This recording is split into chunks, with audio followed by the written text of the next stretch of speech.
Hello, everybody. It's Colonel Steve Akley here at the ABV Barrel Shop in St. Louis, Missouri. Come by and see us. We've got a lot of great whiskey. We're always getting new stuff in. We are where single barrels live. We're the home of hazmat. We always try to have hazmat in when we can. It's not always possible. Hazmat is elusive, but when we can get it, we do, and we bring it to you. We've got a couple in here right now, so come by and check those out and pick one up today. So I've still got my Bardstown Bourbon Company light up thing going from the last video that I did. So that's providing the ambiance today. And I think that's why this is going to be a good video today. So this one is telling a story. And people like when I tell stories. So for some reason, I don't know. I don't know that I'm that good at it, but I enjoy telling stories. I learned that from my dad. My dad was a great storyteller. He was a police officer. And God, I wish I would have appreciated it like he did. It was almost to the point because I had heard all of his police stories and stuff like that so many times because people loved hearing him tell stories about being a police officer and, coming up through the ranks and, funny situations he had and just odd things that happened to him, crazy stuff that he did. And I don't know, as a kid, you hear all these things and then you start, you get to a point where you've heard all the stories and you start kind of rolling your eyes at them. It's like, oh, here he goes again. And God, I wish I had video of him telling all those stories. I really do. I mean, he was a great storyteller. So any storytelling ability I got, I know where I got it from. I got it from my dad. He was good at it. And like I said, he would hold court. He loved telling those stories. And I don't have any police stories. I've never been in law enforcement. But I do have bourbon stories. So this one is just going to be the story of two guys, Royce Neeley and I, the ultimate thing that we want to do. And you got to go back. You got to go back to Royce Neeley's a different guy now. I'm probably a different guy too. But when we got started, our companies got going really at about the same time. We met very early on in the history of both of our organizations. We both had started independently, but we got together, when he hadn't had any of the success he's got now or anything like. He didn't even have a bourbon out or anything like that. He was just selling moonshine and stuff when I got to know him. Now, he had laid down whiskey, but that laying it down is different than actually selling the product. And, of course, I had both the podcasts that I'm known for now. I had the Bourbon Show and the Bourbon Daily were out there. But Royce and I met at an event that was at Steve Beam's place. He used to do this little festival that's celebrated Kentucky craft bourbon, and he would allow all the distillers to come in and stuff like that. And Royce and I meet on that thing. I did an interview with him, and that's a whole story within of itself, how all that went about. Steve Beam facilitated it. He sent Royce in, and Royce told the stories. And as I was hearing them, I'm like, my God, what a life this guy's had. Not only him, but his family's so interesting. So we end up being good buddies. And it happens pretty quickly afterwards. After I did that interview with him, I'm like, I want to learn more. And I booked him on a show like the next week. We used to have a show called Bourbon History. Renee and I used to do that. So Renee Howe, my co-host, she's been on the Bourbon Daily, on the Bourbon Show, and it's really good. I suggest you go. That's still out there on the ABV Network website. So abvnetwork.com, select shows, Bourbon History. Season 1 of that is some of the best work that I've ever done. Season 2 is still very good, better than anything else that's out there. But that's season 1 because it was a clean palate. And, you can talk about anything you want, so it's cool. It's definitely worth talking to. Royce tells the moonshining history of his family in there.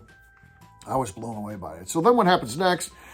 I go out and decide to do a whole week's worth of shows for the Bourbon Daily, focusing on Neeley Family Distillery. So I go out and do this series of interviews with Royce and his family, talk to his dad and stuff like that.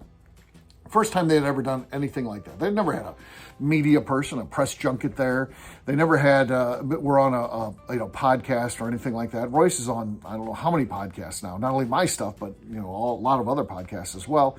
And I would imagine he probably turns down more stuff than he does. I'm sure that he could probably be on a podcast every week if he wanted to. Everybody wants to talk to him, but so Royce and I get to be these friends, and we just start hanging out. I mean, we have the common interest of playing cards. So I had started a card game that picked up at Bourbon's Bistro, and it's one of the best games out there. Plenty of, again, lots of stories from that too. But, and again, I start staying at Royce's place, at his distillery, and, just that's where I would, when I was in town, doing media stuff, I would stay at Royce's place at the distillery. I had a key to the distillery and all that kind of stuff, and knew the code to get in, and We would get locked down at the end of the night. I'd just be staying there and wait for Papaw to show up in the morning and get things going at the distillery. It wasn't Royce that was kicking things off, by the way. It was always Papaw. So got to spend a lot of time with him. He'd be there early and just talking with him and stuff like that. So, but one of the things that happens is Royce and I are spending all this time together because I'd go out, I'd do interviews or attend events or whatever I was doing in Kentucky at the time. I would then come back and end my night at Neeley Family Distillery. And Royce and I would always hang out there. We would drink and have a few and just talk. A lot of that was hopes and dreams stuff. It sounds corny. It does. But we would talk about what we wanted our companies to be. And, could you imagine if we got to hang out with this person or if we got to do this in Bourbon? Or wouldn't that the ultimate would be? And it was just all the what ifs of what would happen if we became successful. Fast forward to where we're at now, 5 years later or whatever it is, most of that stuff's happened. One thing, though, has been elusive. And one of the things that we always talked about, we felt was the ultimate, was to hang out with the Noes at their house and they have a barbecue just for us. Royce and I hanging out with Fred and Freddie Noe, and Fred Noe's out there cooking on the grill, and he does the thing where he puts the bookers across there and the big flames shoot up and all that. That's what we wanted to happen. And we've tried to facilitate that in our best way possible. I put it in one of the books that I've got, of the top things to do in Kentucky. And I know Fred was showing that. The Robinsons showed him that book, and he read that passage, but I still didn't get the invite. And then Royce and I actually got to hang out one time with Freddie. He sent me an invitation to come in and hang out at his house, and I was like, well, I got to bring my buddy Royce with me. And he's like, I love Royce. And we hung out for a full day, tasting things and stuff like that. They got like that man cave between the two houses. So you got Freddie's home that used to be Fred's home, and then you got the other home that used to be Booker's home, and before that, Jim Beam lived there. So you got Jim Beam, Booker, and now Fred Noe, the bigger house. And in between them, though, is a pool and a huge man cave that is just used for hosting events and stuff like that. And Royce and I got to spend a whole day there. It was cool, man.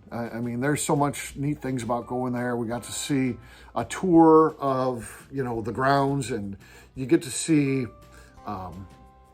just things that you can't even believe are true. You get to see the smokehouse where they Booker used to smoke all the country hams and stuff like that. That goes back to when Jim Beam owned the place. And you can see Jeremiah Beam's initials carved in the door of the place, carved in there. He did it as a kid. I'm sure his dad was probably pissed about it at the time. He's like, what the hell are you doing putting your initials in this thing, son? So you can imagine the stories and the history. Jeremiah Beam is the guy who took Jim Beam and turned it into a long-running family brand into a global entity. That company, and he doesn't necessarily get credit by that outside of, insiders. People who are in the know that Jeremiah Beam is really the guy responsible for turning Jim Beam into what it is today. Jim Beam, the man, got the distillery going after Prohibition. But again, they were just another one of the entities before Prohibition. But after Prohibition, they come back, start their distillery over, which was the old Tub Distillery, by the way. They lost that name during Prohibition. They thought they're not going to be in the bourbon business anymore. Jim Beam tried his hand at a couple other things. He had a quarry, didn't work out. He had a citrus farm in Florida, didn't work out. And after Prohibition ends, they decide they're going to get back in the bourbon business. And they get in there under the name Jim Beam because he was the guy who was going to get it. They got the distillery opened up in record time. That's a amazing story.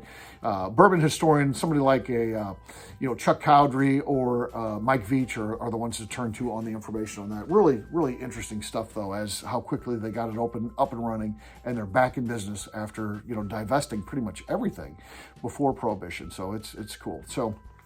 But we got to spend a day seeing that history, viewing it, seeing where Booker shot the door of that place as well, where he wanted to see the shotgun spray. So he knew when he's hunting, he wanted to know to anticipate what the shotgun pellets do after he shoots them. And again, he's like a block and a half away from the courthouse. Can you imagine hearing that? And it's just Booker doing what Booker does. But it's crazy stuff. So love spending the time there, but we didn't do the barbecue. We thought, well, maybe if we go there, the barbecue might be able. No barbecue. And so we've continued to try to subtly get the invitation for a barbecue with the Noes. And then recently, Royce told me, it's done. I'm going for the barbecue. And then I find out It's at the Kentucky Bourbon Festival. It's an event, and there is a barbecue, and he's going to get to go to it, and it is at the Beam Home. You can check all those boxes, but it's not just a private thing just for him. I mean, I don't have a ticket to it. I'm not going to be able to go to that, but you could buy a ticket to that. That's a ticketed event that if you wanted to go to that, it's sold out now, I'm sure. But if you wanted to go to that, you could. That doesn't count. That's not the. So Royce thinks I've done it, accomplished, mission accomplished. Everything I've ever hoped for already in my brand has happened. The one thing that I had to do was get the barbecue with the nose. It's done. No, it's not. It's not done at all. It still goes. The quest goes on. And by the way, for me, the quest is to have Royce there too, because the two of us talked about that. So I would have immediately said, if I got the same invite that he's got, because he's sitting on a panel and they're doing the barbecue and all that, he's part of that. I would have been like, Royce, I'm going to do this, but this doesn't count. We're still going to try to get, not Royce though. He's like, oh, it's done. A mission accomplished. Game over. Wah, wah, wah. Everything that we've ever talked about, hopes and dreams is done. No. The quest continues. We're still going to try to get to go to Beam family. We're still going to want to get to the barbecue. And until that happens, I haven't accomplished everything I wanted to in bourbon. Neither has he. So remind him of that if you see him. He's not done. He still has more to do when it comes to the quest in the bourbon industry. Sure, his brand's highly successful. He's reached all his sales goals. He's where he wants to be as a company at this moment in time. And of course, he's got plenty of future growth ahead of him. But he's well positioned for that. But the one thing that has eluded him, as it's eluded me, is the barbecue at Nose. Even though he gets to go to this other thing. That, again, doesn't count. We're still in search of that. It's going to happen one day. When it happens, I'm sure I'll be here talking about it. For right now, the quest continues.